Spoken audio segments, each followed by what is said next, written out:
ሪዝን ልትሰጡለት ያልቻላችሁት ጉዳይ ድብልቅልቅ ያለ ነገር ወይ መልስ የለው ወይ ፍች ልክ እንደ ተተበተበ ዳንቴል ኢየሩሳሌም ሁኔታው ለነዚህ ሰዎች እንዲህ ነበር። አሁንም እንደዛ አይነት ሁኔታ ውስጥ ያላችሁ ሰዎች ካላችሁ ጌታ ከናንተ ጋር ነው። ዛሬ ልነግራችሁ የምፈልገው የጌታ ማዳን ይሄ ነው። በእንደዚህ አይነት የሚያስፈራ ሁኔታ ነገራችሁን እየሰራ at the same time አብሯችሁ የሚሆን ጌታ አለ። ሃሌሉያ። ለዘላለም የሆነውንም ነገር እያዘጋጀ የእናንተን ተስፋ መቁረጥ አክኖሌጅ አድርጎ አክብሮ ደግሞ ዋክ የሚያደርግ የጌታ ማዳን አስደናቂ ነው። አሜን። እየጠወለግንም ከኛ ጋር አለ፣ ስንበረታም ከኛ ጋር አለ። ከሲቹዌሽናችን ወጥተን ደስ የሚያሰኝ ዜና እንድንነጋገር ነው። ሃሌሉያ። ሰው ሲደክም አይዞ እንድንባባል። አሜን። እንደዚህ አይነት ሲቹዌሽን ውስጥ ነው የጌታ ማዳን ትልቅ ነው። አሜን። ከባድ ነገር ውስጥ ነው ያለው፣ የጌታ ማዳን ትልቅ ነው። ነገሩ የሚቻል አይመስልም፣ እግዚአብሔር ይችላል።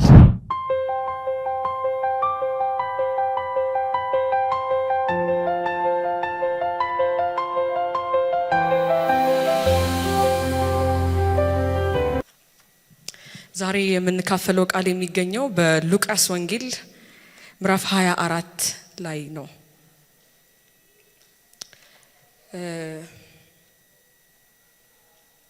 ያው በደንብ የምታውቁትን የእግዚአብሔር ቃል ክፍል ነው የምናወራው። የሉቃስ ወንጌል ምዕራፍ 24ን ስናነሳ እንግዲህ የሉቃስን ወንጌል ስለሆነ የምናጠናው ስለ ጸሐፊው ትንሽ ነገር እንድናቅ አንድ ላይ የጋራ ሐሳብ እንዲኖረን ትንሽ ነገር እላለሁ። ያው እንደምታውቁት አራቱ ወንጌላት እኛ የምናውቀው አራቱ የወንጌል መጽሐፍ እንደሆኑ ስለ ወንጌል እንደተነገሩ ነው። ትንሽ ደግሞ መጽሐፍ ቅዱስ ከተማሩ ሰዎች ጋር የሚያነሱትን ሐሳብ ሼር ስናደርግ ትልቅ የሆነ ዶክትሪናል ቫልዩ ያላቸው ወይም ነገረ መለኮታዊ ጽሑፍ ናቸው ብለን አንስተናልና ያንን ማሰባችን በጣም ይጠቅመናል። ያው የማቴዎስ ወንጌል፣ የማርቆስ ወንጌል እና የሉቃስ ወንጌል አንድ ላይ የሚጠኑ መጽሐፍ ናቸው። እንደምታውቁት ትንሽ ለየት የሚለው የዮሐንስ ወንጌል ነው። እነዚህኞቹ ሲኖፕቲክስ ነው የምንላቸው አይደል? አንድ ላይ ተመሳሳይነት አላቸው። የሚዘግቡትም ነገር ተመሳሳይ ነው ሐሳባቸው።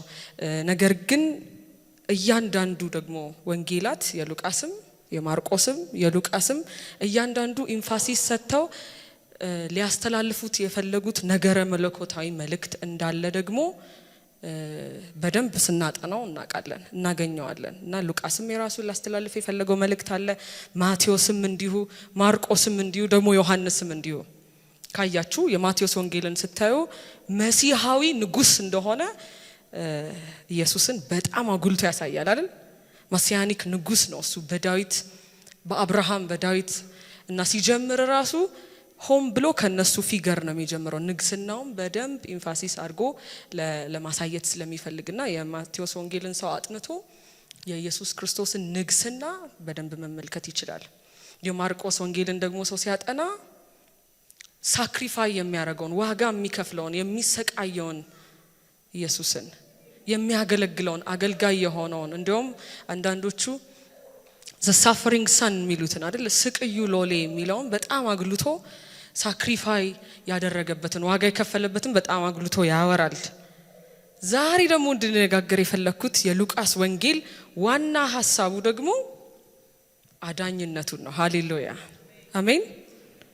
ኢየሱስ ክርስቶስ ለአይሁድ ብቻ ሳይሆን የአህዛብም አዳኝ ነው እና የጌታ ማዳን ብለን ነው የምናወራው። አሜን።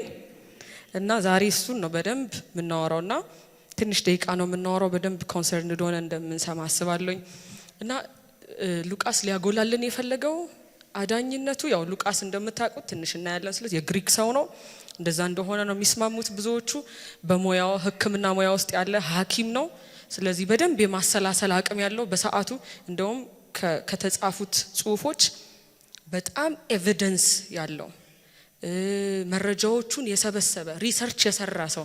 ምክንያቱም ባክግራውንዱም በደንብ ነገሮችን እንዲያሰላስል ትኩረት እንዲሰጥ ስለሚጠቅመው የሕክምና ባለሙያም ስለነበረ እንዲያውም ደግሞ የግሪክ ሰው ነው። ግሪክ ደግሞ ታውቃላችሁ ያው የእውቀት ነገር እንደውም ብዙዎች ስናጠና ይሄ ወርድ ከየት መጣ ሲባል ከየት ነው? ከግሪክ ነው አይደል? በጣም ትልቅ የነበረ ብዙ ነገሮች ኢንቨንት የተደረጉ ከግሪክ ስልጣኔ ነው ታውቃላችሁና የግሪክ ሰው እንደመሆኑ የፍልስፍናው የእሳቤው ደረጃ ከፍ ያለ ነው። ስለዚህ የሉቃስ ወንጌልን ቼክ ስታረጉ ከሌሎቹ ወንጌላት አንዳንድ ጊዜ እንደውም የተወሰኑ ታሪኮችን ሌላ ወንጌል ላይ የማታገኙትን ሁሉ ያነሳል። ለምን? ሊያተኩርበት የፈለገውን ሐሳብ በደንብ የሚገልጽለትን ነገር ሪሰርች እየሰራ ሰዎቹን ኢንተርቪው እያደረገ እነ ማርያምን ሳይቀር እያንዳንዱን ሰው ለምን የጌታን ማዳን አዳኝነቱን ለማጉላት የአዳኝነቱን ተደራሽነት ከጫፍ ጫፍ እንደሆነ ሴቶችን፣ ድሆችን፣ ታናናሾችን፣ ታላላቆችን የታመሙትን ሁሉ እንዴት አድሬስ እንዳደረገ በጥንቃቄ የዘገበ ጸሐፊ ነው።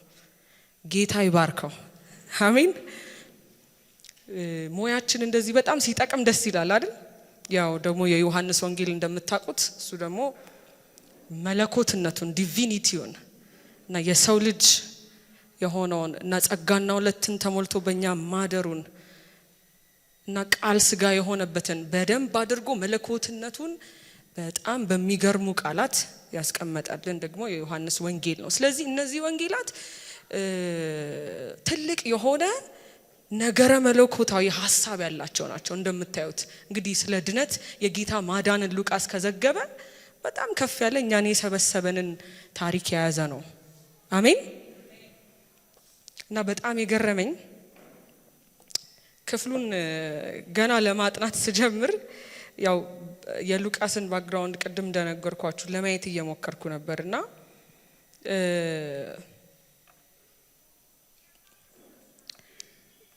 ወደ እምነት የመጣው ወደ ክርስትና የመጣው በጳውሎስ ሁለተኛ የወንጌል ጉዞ ወይም ሚስዮናዊ ጉዞ በመንለው ነውና ከዛ በኋላ ከጳውሎስ አልተለየም። ብዙውን ጊዜ ከሱ ጋር አብሮ የሚያገለግል ወንድም ሆኖ ነው የቀጠለው። እንደውም ስለ ታማኝነቱ ሲያነሳ ለጢሞቴዎስ ሲነግረው በጣም የሚገርም ነገር ጽፏል። ዴማስ ትቶኝ ሄዷል እና ብቸኛው አጠገቤ ያለው ማን ነው ይላል። ሉቃስ ነው ከኔ ጋር ያለው ነከሌም ሄዷል። እንደውም በኋላ ይሄን እንትኑ በርኖሱን አምጣልኝ እንደዚህ አምጣልኝ ኦሬዲ ማብቂያው ወራት ላይ ያለ ራሱ ብዙ ሳፈሪንጎችን እያሳለፈ ያኔ እንግዲህ የሮማ መንግስት ነው የሮማን ኢምፓየር ነው ዘመኑን እየገዛ ያለው ያስተዳደረ ያለው በከፍተኛ እንደ ዛሬ አሜሪካ ማለት ነው አይደል ኃያል የነበረው የሮም መንግስት ነውና በጣም ያሰቃያቸዋል። ያው ሰፈር እያደረጉ ያሉበት ሁኔታ ነው ያለው። ስለዚህ ጳውሎስ ለጢሞቴዎስ የሚጽፈው መልእክት ላይ የሉቃስን ታማኝነትና በአገልግሎቱ የነበረውን አብሮ ጉዞውን ያወራል። ስለዚህ ይሄ ሰው አንደኛ ከጳውሎስ በጣም የሚገራርም ሪቪሌሽኖችን የጳውሎስን መረዳት እንግዲህ አልነግራችሁም አይደል? አስደናቂ የሆኑ ነገሮችን ከጳውሎስ ይሰማል። በራሱ ደግሞ የሰራቸው ሪሰርቾች አሉ፣ ሄዶ ያናገራቸዋል እና የገረመኝ ትጋቱ ነው። የሕክምና ሙያ ላይ የነበረ ሰው ነው፣ የራሱ ፕሮፌሽን ግን ወደ ጌታ ወደ እምነት ከመጣ በኋላ አንደኛ በአገልግሎት ትልቁን ሐዋርያ ሰፖርት ያደርግ ነበረ። ጳውሎስ ጋር አብሮ በጉዞ ከሱ ጋር ያሳልፍ ነበረ። ሁለተኛ ይህንን የመጽሐፍ ሸክምን እንዳደረበትና ታሪክን ሰብስቦ የሚያስተላልፈው መልእክት እንዳለ ታያላችሁ። ልክ ገና የሉቃስን ወንጌል ስትጀምሩት እንደዚህ ይላል። በጌታ በኢየሱስ ስም አነበዋለሁ። የከበርህ ቴዎፍሎስ ሆይ ከመጀመሪያው በአይን ያዩትና የቃሉ አገልጋዮች የሆኑት እንዳስተላለፉልን በእኛ ዘንድ ስለተፈጸመው ነገር ብዙዎች ታሪክን በየተራው ለማዘጋጀት ስለሞከሩ እኔ ደግሞ ስለተማርከው ቃል እርግጡን እንድታውቅ በጥንቃቄ ሁሉን ከመጀመሪያው ተከትዬ በየተራው ልጽፍልህ መልካም ሆኖ ታየኝ። ሃሌሉያ። ከዚህም በፊት ሌሎች ጽፈዋል እንዴት አክኖሌጅ እንደሚያደርግ ሌሎቹን ያከብራል። ለኔ ደግሞ መልካም ሆኖ ታየኝ። ምን እንዳረግ ይላል? ከመጀመሪያው በጥንቃቄ እንድጽፍልህ እንድታውቅ እርግጡን እንድታውቅ። ስለዚህ እምነት ላይ ያለ ስለ ኢየሱስ ክርስቶስ ያለ ማዳን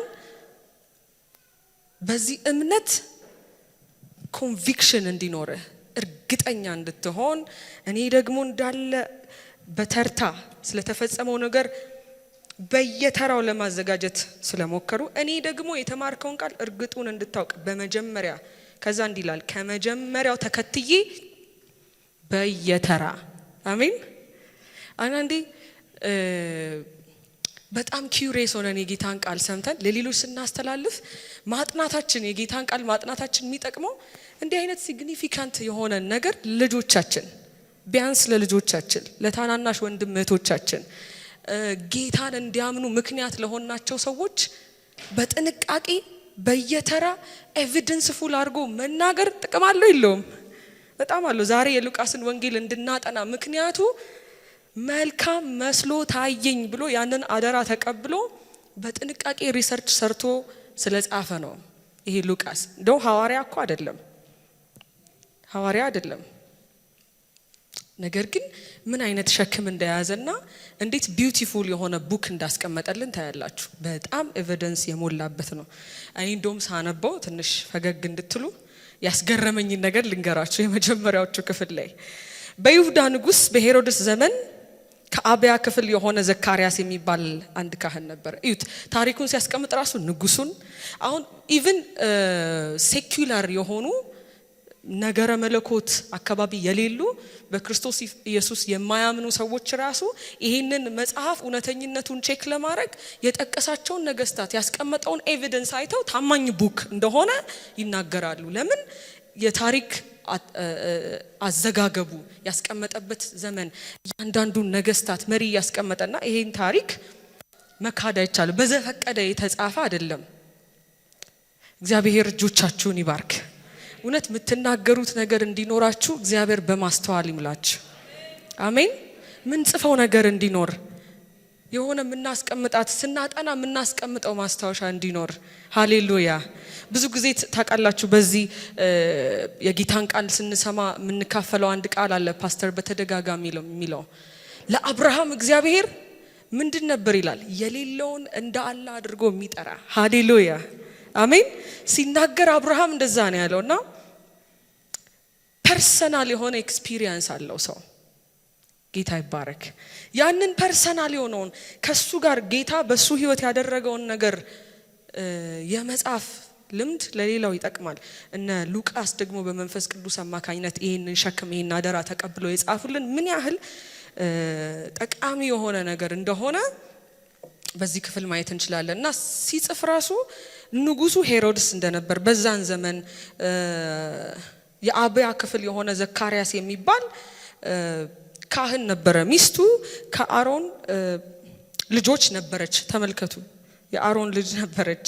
ስሟም ኤልሳቤጥ ነበረ። ሁለቱም በጌታ ትእዛዝ ሕግጋት ሁሉ ያለ ነቀፋ እየሄዱ በእግዚአብሔር ፊት ጻድቃን ነበሩ። ስለዚህ ሞራሊ ራይት እንደሆኑ ስነ ምግባር እንዳላቸው ጽድቅ በሰዓቱ በእንደዚህ መልኩ ነው የሚገለጠው አይደል? በእግዚአብሔር ስርዓት የሚጓዙ የተቀመጠው መርህ የሚከተሉ እንጂ በጌታ በኢየሱስ ክርስቶስ የማዳን ስራ የሆነውን ጽድቅ አይደለም የሚያወራው። ከዛ ኤልሳቤጥ ይልና መካን ነበረች። አሁን እንግዲህ የሕክምና ባለሙያ የሆነ ሰው ደግሞ እንደዚህ አይነትን የጤና ነክ ነገሮችን ሲጽፍ ሂዝ ክሪቲካል አይደለ? በደንብ በስነ ስርዓት አይቶ እንደውም ስለ ጴጥሮስ አማች ህመም ራሱ ሌሎቹ ታማ ነበር ሲሉ እሱ ትኩሳት ነበራት እንደዚህ ነበር እንደ ሐኪም ነው የጻፈው። እና በደንብ ሰውዬው ሞያው ለሉቃስ በጣም ነው የጠቀመው። እና እዚህ ጋም ኤልሳቤጥ መካን ነበረች፣ ልጅም አልነበራትም። ሁለቱም በእድሜያቸው አርጅተው ነበር። እርሱም በክፍሉ ተራ በእግዚአብሔር ፊት ሲያገለግል እንደ ካህን ስርዓት ወደ ጌታ ቤት መቅደስ ገብቶ ለማጠን እጣ ደረሰበት። የጌታ መልአክ በእጣኑ መሰዊያ ቀኝ ቆሞ ታየው። ዘካርያስም ባየው ጊዜ ደነገጠ፣ ፍርሃትም ወደቀበት። መልአኩም እንዲህ አለው ይላል፣ ዘካርያስ ሆይ ጸሎትህ ተሰምቶልሃልና አትፍራ። ሚስትህ ኤልሳቤጥ ወንድ ልጅን ትወልዳለች፣ ስሙም ዮሐንስ ትለዋለህ። ደስታና ተድላም ይሆንልሃል፣ በመወለዱም ብዙዎች ደስ ይላቸዋል። በጌታ ፊት ታላቅ ይሆናልና የወይን ጠጅና የሚያሰክር መጠጥ አይጠጣም። ገናም በእናቱ መጸን ሳለ መንፈስ ቅዱስ ይሞላበታል። ከዛ ይሄንን ስሙ፣ ዘካርያስ የመለሰውን መልስ ማለት ነው። ከእስራኤል ልጆች ብዙዎች ወደ ጌታ አምላካቸው ይመልሳል። እንግዲህ የዮሐንስን ነገር እየነገረው ነው ያለው።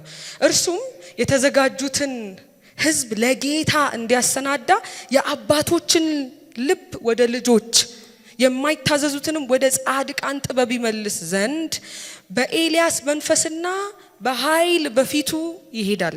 ሃሌሉያ። ዘካርያስም መልአኩን እኔ ሽማግሌ ነኝ፣ ሚስቴም በእድሜዋ አርጅታለችና ይህም በምን አውቃለሁ አለ። እና ጄኒውን የሆነ ጥያቄ ጠየቀ ይመስለኛል። እኔ አርጅቻለሁ፣ መውለድ አልችልም፣ ባለቤቴም ደግሞ እድሜዋ ትልቅ ነው፣ መውለድ አትችልም፣ እንዴት ነው አሁን አንተ የተናገርከኝ ነገር የሚሆነው ብሎ ጄኒውን ጥያቄ ሲጠይቅ ገብርኤል ተበሳጭቶ እንዲያውም ከዚህ በኋላ ድምፅህን እንዳልሰማው ይላል። እና በጣም ነው የገረመኝ ሳነበው። ሉቃስ እንግዲህ አስቡት እነ ማርያም እነ ኤልሳቤጥን ኢንተርቪው አድርጓል ማለት ነው፣ በደንብ አድርጎ እና ይናደድና ነገሩ እስኪሆን ድረስ ስላላመንከኝ ይላል መናገር ዲዳ አደረገው ይላል።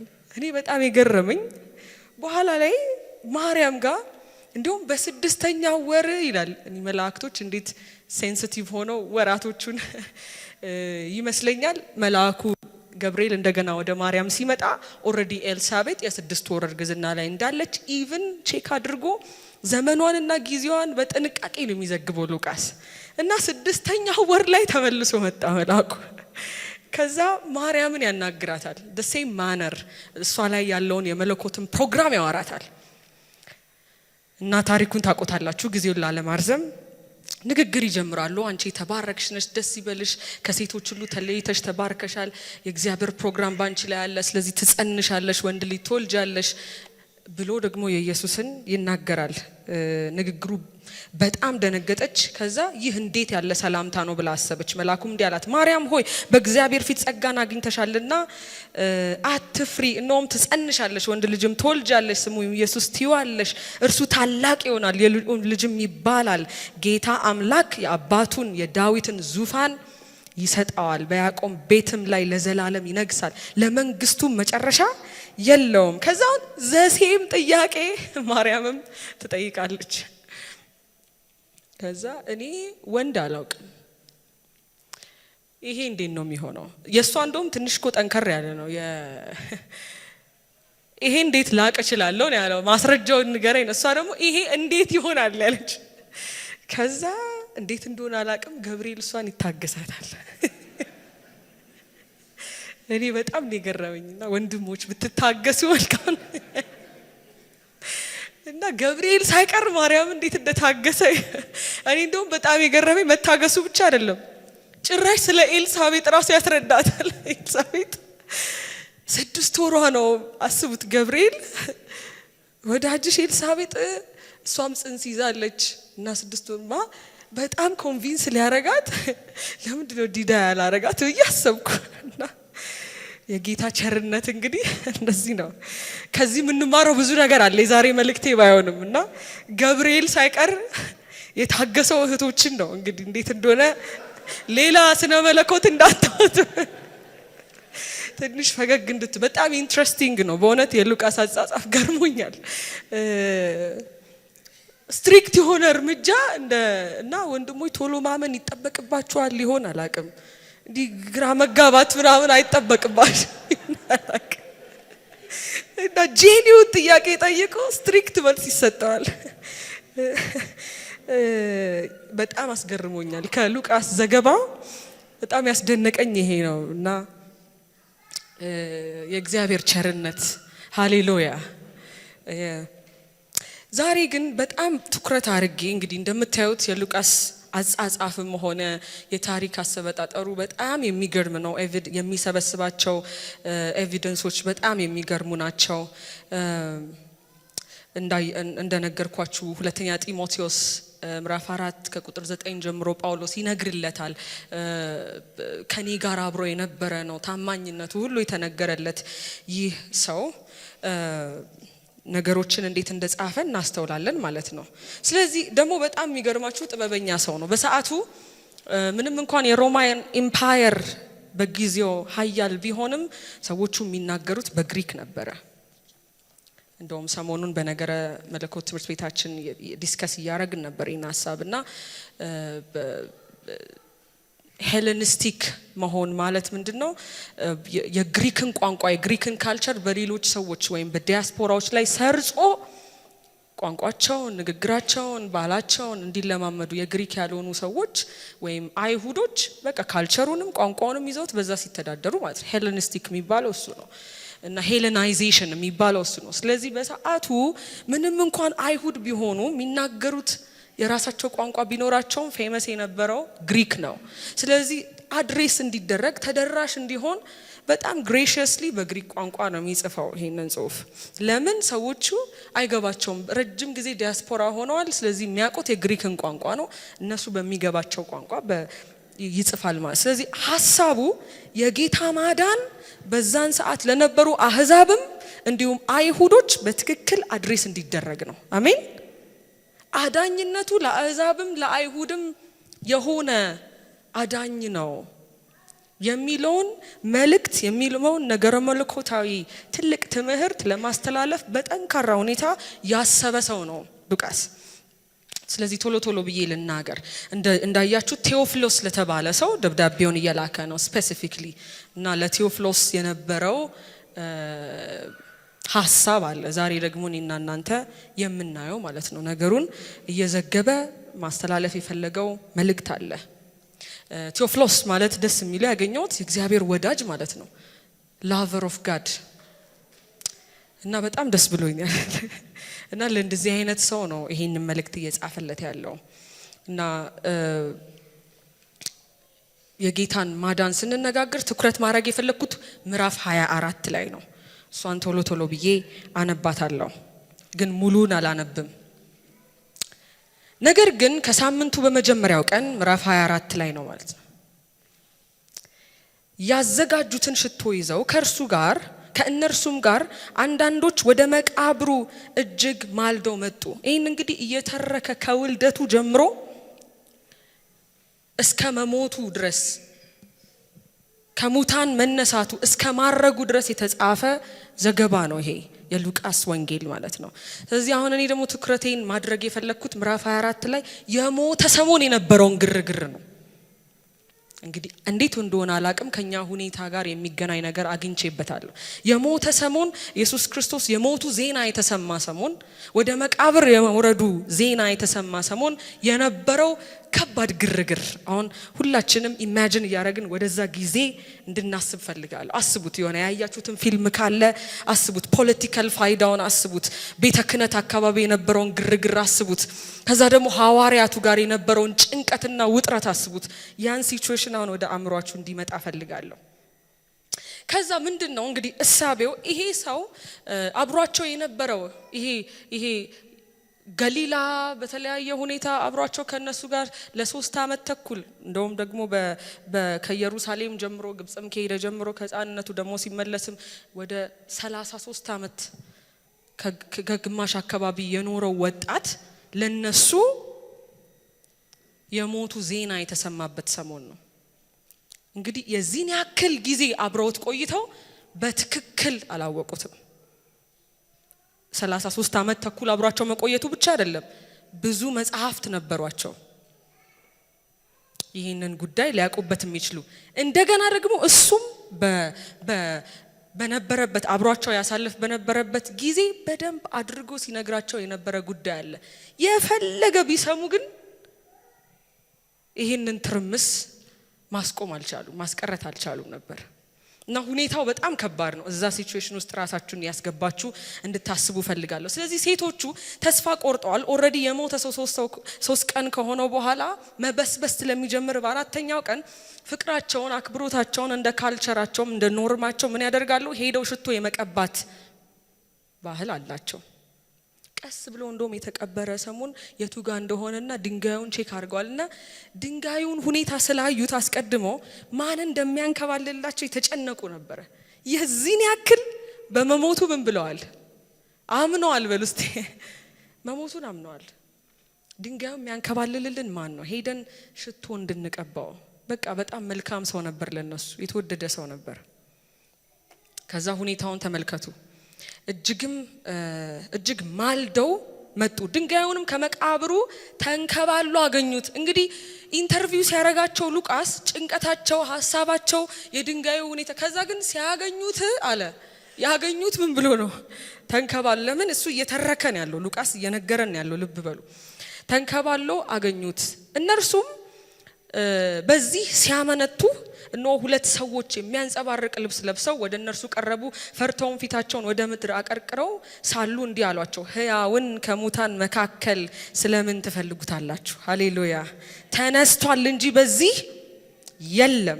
የሰው ልጅ በኃጢአተኞች እጅ አልፎ ሊሰጥና ሊሰቀል በሶስተኛውም ቀን ሊነሳ ግድ ነው እያለ ገና በገሊላ ሳለ ለእናንተ እንደተናገረ አስቡ፣ ቃሎቹን አስቡ። ከመቃብሩም ተመልሰው ይህን ሁሉ ለ11 ለሌሎች ነገሯቸው። ይህንንም ሐዋርያት ከነገራቸው ከመግደላዊት ማርያምና የዩሐና የያዕቆብም እናት ማርያም ከነርሱ ጋር የነበሩ ሌሎችም ሴቶች ነበሩ። እንግዲህ ይሄ ዘገባ ሴቶች ላይ ትንሽ ያደላ ነው። ምን ማድረግ አልችልም። ኢቭን የሞቱን የመነሳቱን ብስራትም የተናገሩት 3 ምናምን የሚሆኑ ሴቶች ናቸው። ከዛ ይህንንም ለሐዋርያት ነገሯቸው ይልና ይህም ቃል ይላል። ሐዋርያቱን አስቡ እንግዲህ ሁሉም ወንድሞች ናቸው። ዜናውን ሰሙ፣ ቅዠት መሰላቸው ይላል። ከባድ ቃል ነው ይጠቀም። እየቃዣችሁ ነው አሏቸው እና ሴቶቹም አላስተዋሉም። ሴቶቹ ሸቶ ሊቀቡ አትሊስት ማልደው ወጥተው ሄደዋል። ሲመለሱ ዜና አቅርበዋል። ይሄ ነገር እንደዚህ ነው ያለው ሁኔታ ሲሏቸው አይ እየቃዣችሁ ቅዠት መሰላቸው ይላል። ዛሬም እንግዲህ አንዳንድ ነገር ስንነግራችሁ የቃዠን ላይሆን ይችላል። ቅዠት መሰላቸው ይላል። በጣም እውነት ቢዩቲፉል ዘገባ ነው በጣም። ምክንያቱም ቅዠት የመሰላቸው ለምንድን ነው? ሁኔታው በጣም አስጨናቂ ሁኔታ ነው። እነሱ ያሰቡት የእስራኤል መንግስት የሚመልስ ከገቡበት ጭንቀት ከዚያ አገዛዝ የሚያወጣ እንደሆነ ነው። ይታደገናል፣ ይቤዠናል ብለው ተስፋ የጣሉበት ሰው ድንገት በነገስታቶቹ እጅ ወድቆ ፖለቲካል በሆነ መንገድ የቤተ ክህነቱም ሰዎች የቤተ መቅደሱ ሰዎች እንዲሁም የፖለቲካል ሊደርስ ተስማምተው እንደገደሉት ነው የሚያውቁት። ስለዚህ እነ ማርያም ሄደው እነሱ ራሱ ሲያሰላስሉ ድንጋዩ መነሳቱ ራሱ ግራ ገብቷቸዋል። ድንጋዩ እንዴት ተነሳ? ሁለቱም እኮ እህቶችም ወንድሞችም እዚህ ጋር አላመኑም። እና በኋላ ላይ የሚገርሙ መልአክ ተገልጦ ሕያውን ከሙታን መካከል ስለምን ትፈልጉታላችሁ? በዚህ የለም። ቀድሞ እንኳ በሕይወት እያለ በገሊላ ለእናንተ ሲነግራችሁ የነበረውን አታስቡም ተብለውም አላሰቡም። ዘ ኦንሊ ቲንግ ሪፈር ያደረጉት ሄደው መናገር የፈለጉት ሄደው እንደዚህ የሚሉ መልአኮች የሆኑ ሰዎች አየን፣ የሚያንጸባርቅ ልብስ የለበሱ የሚያስፈሩ። አይ የቃዣችሁ ነው ብለው ግን ጴጥሮስ ትንሽ ግራ ገባውና እየሮጠ ሄደ ለማረጋገጥ። እሱም በኋላ ከፈኑን ብቻ ነው ያገኘው እና በጣም ግራ መጋባቱ ጨመረ። ተደናግጠዋል። ይህም ቃል ቅዠት መስሎ ታያቸው፣ አላመኗቸውም። ጴጥሮስ ግን ተነስቶ ወደ መቃብር ሮጠ። በዚያም ይላል ዝቅ ብሎ ሲመለከት የተልባ እግር ልብስን ብቻ አየ። በሆነውም ነገር እየተደነቀ ወደ ቤቱ ሄደ። ከዛ ደግሞ የባሰ ነገሩ በጣም ከባድ ስለነበረ የፖለቲካ ሰዎች መቃብሩን ያስጠብቁ ነበር። ለምን? ለንግስናቸው ሲሉ። ይሄ ሰው ንጉስ ነው የሚባል ጉዳይ ስላለ የአይሁድ ንጉስ ነው። ስለዚህ ንግስናቸውን የሚነካ ነገር ስላለ መነሳቱ ደግሞ እንዲታወቅ ስለማይፈልጉ እነሱም ተማክረው መቃብሩን እያስጠበቁ ነው። በኋላ እንደውም ሰረቁት ብላችሁ አወሩ ሁሉ ብለው ሌላ ምክር እንደገና ይመካከር። ተጨንቁ፣ ሁሉም በያለበት ተጨንቋል። ይሄ ውጥረት የተስፋ መቁረጥ ውጥረት ነው። ተስፋ ይደረግ የነበረው ኢየሱስ ለ3 ቀናት ዝም ያለበት፣ ወደ መቃብር የወረደበት፣ የጸጥታ የዝምታ ግን ትልቅ ስራ የተሰራበት። ሃሌሉያ! ይሄ መጽሐፍ ለመጻፉ ምክንያት የሆነ ጉዳይ የተከናወነበት ሲዝን ነው። ያ ሲዝን ክብር ለእግዚአብሔር ይሁን። አሜን። እዛ እንደምታውቁት የኢማኦስን ጉዞ የሚጀምሩ ሌሎች ሰዎች ደግሞ አሉ። እነሱ ምን ሊያደርጉ ነው? ግርግሩ ካለበት ቦታ እየሸሹ ነው። በቃ አንዳንዴ ቅዱሳን አሁን በደንብ እያገናኘው ልሂድ ሰዓቴን ቶሎ ለመጠቀም እንድጨርስ በጊዜ ኢየሩሳሌም ትልቅ ማዳን እየተካሄደበት ያለበት ቦታ ነው። የእግዚአብሔር ሐሳብ ከቀድሞ ጀምሮ ሲነገር የነበረው የብሉይ ኪዳን ጸሐፍት ከሙሴ ጀምሮ ነቢያት ሁሉ ሲተርኩት የነበረበት ጉዳይ አሁንም ድረስ አጠያያቂ የሆነ ጉዳይ የኔና የናንተ መሰረት የተጣለበት የመሰብሰባችን ምክንያት የሆነ ጉዳይ እየተካሄደ ግን አይመስልም። አንዳንዴ እግዚአብሔር የኛን ነገር እየሰራ ግን አይመስልም። ለመሸሽ እንነሳለን አይደል? በቃ እዚህ አካባቢ ተስፋ የለም ትተን እንሂድ፣ ወደ ቤተ ክርስቲያንም አንሂድ፣ ከቅዱሳንም ጋር ህብረት አናድርግ፣ የሆነ ወደ ምንሸሽበት ቦታ ጉዞ እንጀምራለን አይደል? አቮይድ እናደርጋለን፣ ግንኙነትን ሁሉ አቮይድ እናደርጋለን። እነዚህ ሰዎች ዘሴም ነው። ሁኔታው የተወጠረ ነው። የነገስታት ሁኔታ ከባድ ነው። እዚህም ነቀያፋም ተጨንቀዋል። የሰሙት ደግሞ ቅዠት የሚመስል ነገር አለ። እንደገና ሴቶቹ ሄዶ የነገሯቸው ነገሩ ግራ ጋብቷቸዋል። ምንም መልስ ሊሰጡለት አልቻሉም። ስለዚህ የነበራቸው ስኬፒንግ ሜካኒዝም ወይም ከዚህ ሁኔታ የሚወጡበት መንገድ ምንድነው? ወደ ኤማውስ መሸሽ። እኔ የገረመኝ ወደ ኤማውስ እየሄዱ እያለ ይሄ ነው የመልእክቴ ትኩረት። መንገድ ላይ አንድ ሰው አብሯቸው ይሄዳል። ሁል ጊዜ ጌታ ካንተ ጋር ነው በሉት ከጎናቸው ያለውን ሰው። ሃሌሉያ! የጌታ ማዳን ዛሬ ልነግራችሁ የምፈልገው የጌታ ማዳን ይሄ ነው። በእንደዚህ አይነት የሚያስፈራ ሁኔታ ነገራችሁን እየሰራ at the same time አብሯችሁ የሚሆን ጌታ አለ። ሃሌሉያ! ለዘላለም የሆነውንም ነገር እያዘጋጀ የእናንተን ተስፋ መቁረጥ አክኖሌጅ አድርጎ አክብሮ ደግሞ ዋክ የሚያደርግ ሃሌሉያ! አሜን። እየሄዱ አብሯቸው ይሄዳል። ግን ምን ይላል መጽሐፍ? አይናቸውም ብሎ ነበር። በኢየሱስ ስም ዛሬ መጋረጃ ይነሳል። ሃሌሉያ! የጌታ ማዳን አይገርምም? ተስፋ ቆርጠው ከዛ ኤማውስ ወደሚባል መንደር ይሄዱ ነበር። ስለዚህም ስለሆነው ነገር ሁሉ እርስ በርሳቸው ይነጋገሩ ነበርና ሲመራመሩ ይላል። በቃ ኤክስፕሎር እያደረጉ ነው። እንደው እንዴት ነው እንደዚህ ሆናችሁ አታውቁም? ምንም ሪዝን ልትሰጡለት ያልቻላችሁት ጉዳይ ድብልቅልቅ ያለ ነገር ወይ መልስ የለው ወይ ፍች ልክ እንደተተበተበ ዳንቴል። ኢየሩሳሌም ሁኔታው ለነዚህ ሰዎች እንዲህ ነበር። አሁንም እንደዛ አይነት ሁኔታ ውስጥ ያላችሁ ሰዎች ካላችሁ ጌታ ከናንተ ጋር ነው። ሃሌሉያ! አሜን። ከዛ እንደዚህ ይላል፣ ሲነጋገሩም ሲመራመሩም ኢየሱስ ቀርቦ ከነሱ ጋር ይሄድ ነበረ። ተስፋ ቆርጠው ኢየሱስን እያሙት አብሮ ይሰማል። በግላችሁም ብታሙት ይሰማል፣ ከናንተ ጋር ነው እና ለምን እንደዛ አረጋችሁ ብሎ አይልም። ሃሌሉያ! ከዛ እንደዚህ ይላል፣ ከነሱ ጋር ይሄድ ነበር፣ ነገር ግን እንዲያያውቁት አይናቸው ተይዞ ነበር። እርሱም እየጠወለጋችሁ ስትሄዱ እርስ በርሳችሁ የምትነጋገሩት እነዚህ ነገሮች ምንድን ናቸው? አሁን ኮንቨርሴሽኑን ኢቭን የጀመረው እሱ ነው ማለት በጣም ደስ አይልም? ያውቃል እኮ እና እየጠወለጉ እንደሆነም አይቷቸዋል። እና ደክማችሁ ጠውልጋችሁ ሲዝ እያረጋችሁ እያለ ይሄ ልባችሁን ይዞት እያወራችሁት ያለው ወሬ ምንድን ነው? እስቲ አካፍሉኝ አላቸው። ቅዱሳን እንጸልይ የሚባለው ለዚህ ነው። እየጠወለግንም የሆነ ነገር ብናወራው ጥሩ አይደል? ሃሌሉያ! ደብሮንም አዝነንም ቢሆን እንዲህ ነው የሆነው ነገር እና አናግሩኝ ይላል። ዛሬም አናግሩኝ ይላል ጌታ። ሃሌሉያ! እስቲ ምንድነው ልስማው ይላቸዋል። እስቲ ምንድነው ንገሩኝ ልስማው። ከዛ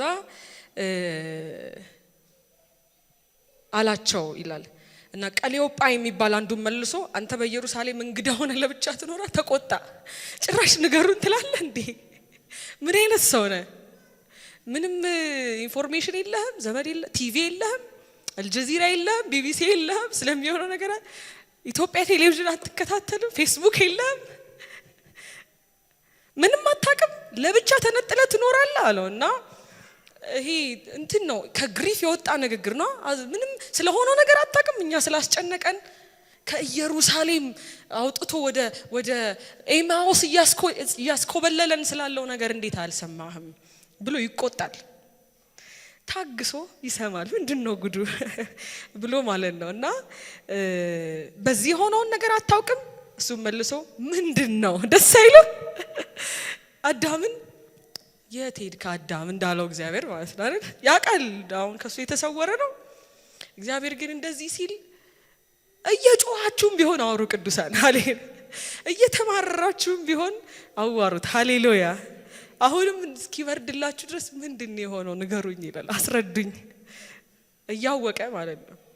ከዛ እንዲህ ይላል፣ እነሱም እንዲህ ያሉት በእግዚአብሔርና በሕዝቡ ሁሉ ፊት። በእውነት ይሄንን ስሙኝ ማለት ቴዎሎጂያቸውን እዩ እንዴት ጠንካራ የሆነ ቃል እንደሚናገሩና በእግዚአብሔርና በሕዝቡ ሁሉ ፊት በስራና በቃል ብርቱ ነቢይ ስለነበረው ስለ ናዝሬቱ ኢየሱስ እርሱንም የካህናት አለቆችና መኳንንቶች ለሞት ፍርድ እንዴት አሳልፈው እንደሰቀሉት እኛ ግን እስራኤልን እንዲቤዥ ያለው እርሱ እንደሆነ ተስፋ አድርገን ነበር። ደግሞም ይሄ ሁሉ ከሆነ 3 ቀን ሆነ፣ ነገሩ አበቃ። እና ቴዎሎጂያቸውን እዩ ከናዝሬት እንደሆነ ሁሉ ጠቅሰው በስራና በቃል ብርቱ በማን ፊት? በእግዚአብሔር ፊት። ቅዱሳን እንደዚህ እያልን ማለት ነው ተስፋ ልንቆርጥ እንችላለን አይደል? እንደዚህ ያወራን ራሱ ብለን ነበር ልንል እንችላለን መጨረሻ ላይ። በጣም የሚገርመው የኛ እንደዛ መሆን አይደለም፣ የሱ ብሎ መስማት ነው። ሃሌሉያ። ለዚህ ነው ክርስትናችን ተስፋ አለው የምንለው። አሜን። የጌታ ማዳን ዘላለማዊ ነው የምንለው ለዚህ ነው። ክብር ለእግዚአብሔር ይሁን። እስቲ ክብር ስጡ ለዚህ ጌታ። ሃሌሉያ።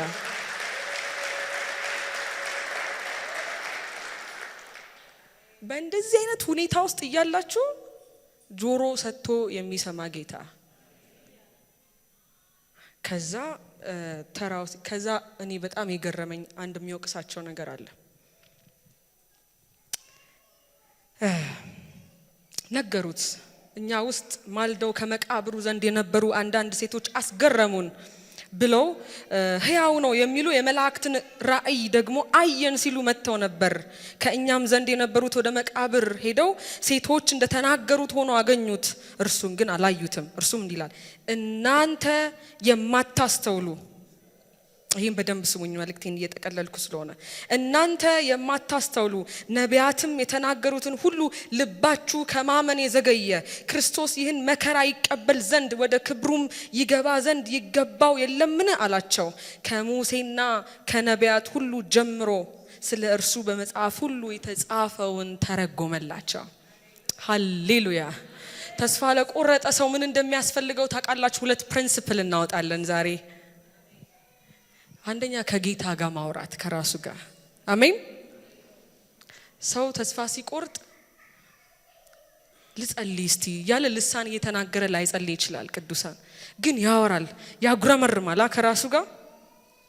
እንደዚህ አርገህ ይላል እና ጌታ ደግሞ ይሰማል። እና መፍትሄው ምንድነው ያቀረበው?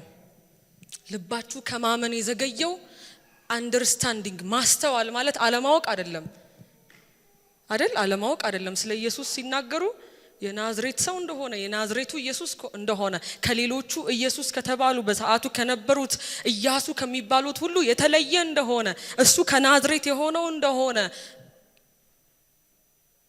በእግዚአብሔር ፊት በሰው ሁሉ ፊት በቃልና በስራ ብርቱ እንደሆነ የሚናገሩ ሰዎች ናቸው እነዚህ ሰዎች። ግን ከሙሴና እስከ ነቢያት ድረስ ያለውን አልተረዱም። ስለዚህ ኢየሱስ ምን ማድረግ ጀመረ? ተረጎመላቸው። ሃሌሉያ። ለዚህ ነው የጌታን ቃል ማጥናት ያለብን። ወደ ኤማሁስ እየሄድን ከነበረ እንድንመለስ ወደ ኢየሩሳሌም። አሜን። ሲተረጉምላቸው አንድ ነገር ነው የሆነው። ልባቸው ምን ይል ነበር? ልባቸው ይቃጠል ነበር። እኔ ገረመኝ እና አስቡት፣ ከሙሴ ጀምሮ ነቢያት ማለት ምን እንደሆነ ታውቃላችሁ? the entire book ማለት ነው። እንዳለ የኦልድ ቴስታመንት መጽሐፍ፣ የብሉይ ኪዳን መጽሐፍ እንዳለ እንደዛ ነው የሚሉት አይደል? በነቢያትና የሙሴ ነው መጽሐፍ ነው የሚባለው። እና ኢየሱስ ከኢየሩሳሌም ወደ ኤማውስ ወክ እያደረጉ ድፍን ብሉይ ኪዳንን ተረጎመላቸው። አሜን። ጌታ ይባረክ። የጌታ ማዳን አይገርምም? ማዳኑ እንደዚህ ነው። ኢየሱስ ሞቶ ሐዘን ላይ በነበሩበት ሰዓት፣ ነገሩ አብቅቶ ግራ ግብት ባላቸው ሰዓት፣ የሚቤዥ የለም ብለው ግራ በተጋቡ ሰዓት፣ ከእምነት ወርደው መንገድ ጀምሮ እየራቁ ባሉ ሰዓት የሚያስፈልጋቸው እንግዲህ አስቡት፣ ከሙሴ ጀምሮ ማለት እንግዲህ ከዘፍጥረት ጀምሮ ነው።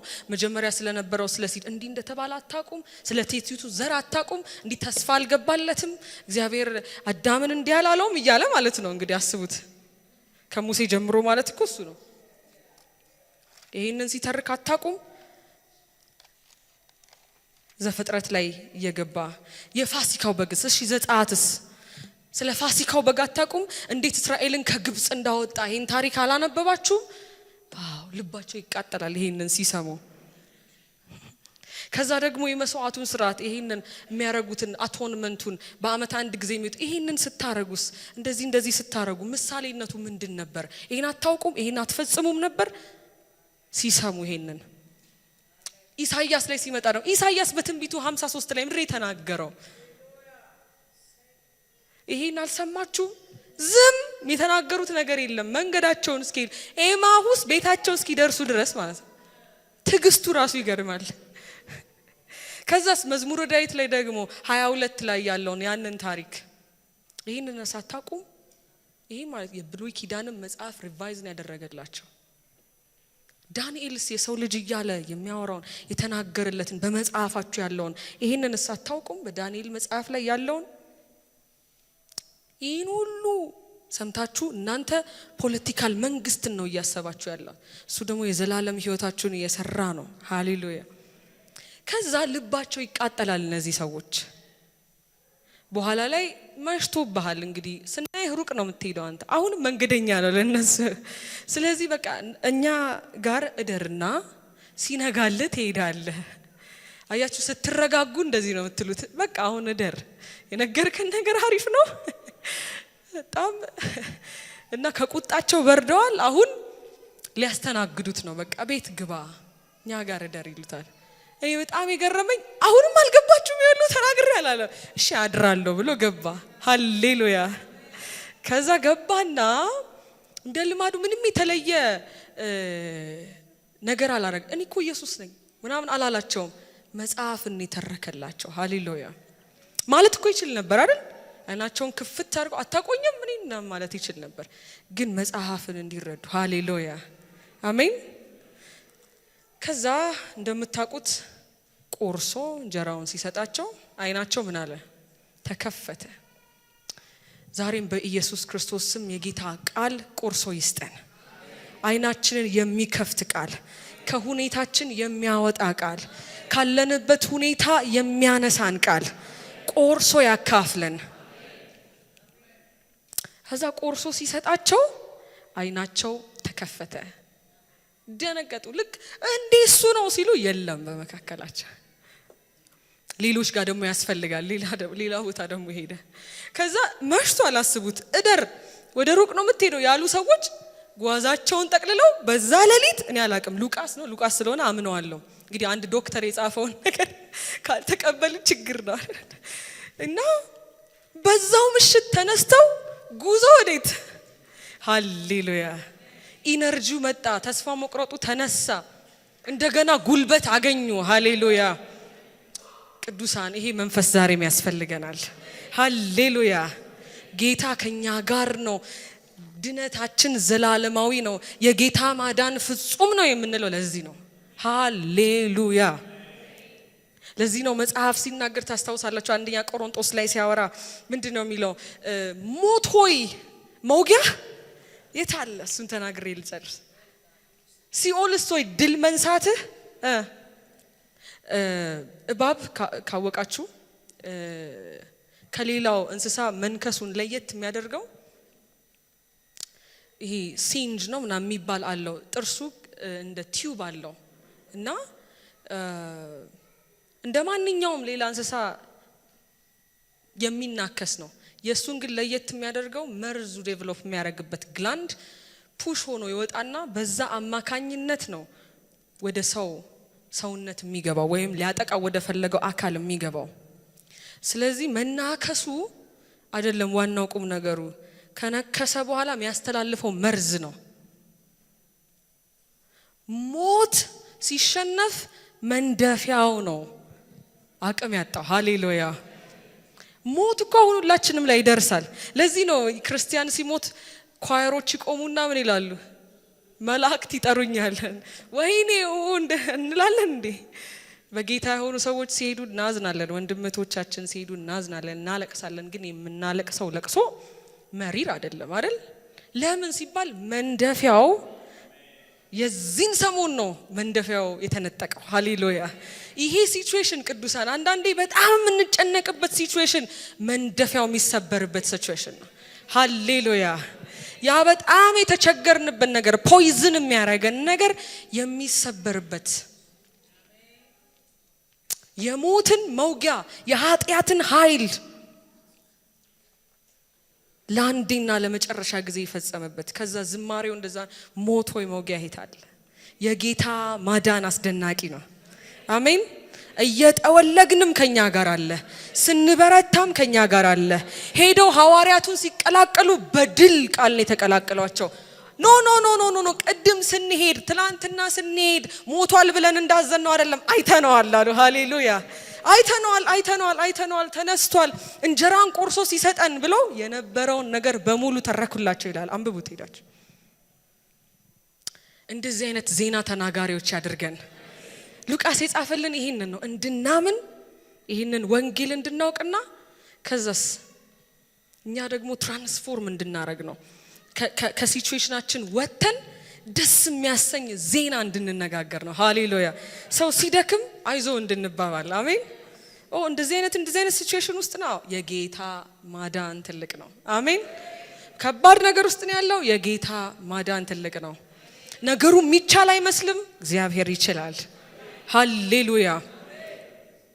እንደነዚህ አይነት ሁኔታዎችን እንድንዘግብ፣ ኃይል አግኝተን እንድንመለስ፣ ከተስፋ መቁረጥ እንድንወጣ የጌታን ማዳን ከብሉይ ኪዳን ጀምሮ ለኛማ በጣም ተትረፍርፎን የተጻፈው። እግዚአብሔር አምላክ ይባርካቸው። ብዙዎቹን መንፈስ ቅዱስ አነሳስቶ እንደዚህ ጽፈውልናል። ስለዚህ ስንሰበሰብ ይሄን ነው የምናወራው፣ ማዳኑ ትልቅ ነው። ሃሌሉያ። ትላንት ብቻ አይደለም ዛሬም ካለንበት ሁኔታ ያድነናል። የዘላለም ድነት አለን። በየቀኑ ደግሞ እንድናለን። ሃሌሉያ። እለት እንድናለን። አሜን። ከእያንዳንዱ ሁኔታ እንድናለን። ከራሳችን ሐሳብ እንድናለን። ከክፉ ሰዎች ሐሳብ እንድናለን። ከአመለካከት እንድናለን። ካለማወቅ እንድናለን። ካለማስተዋል እንድናለን። መጽሐፍትን በመግለጥ እንባረካለን። በማወቅ እንባረካለን። መልካም ዜና በመናገር እንባረካለን። ሃሌሉያ።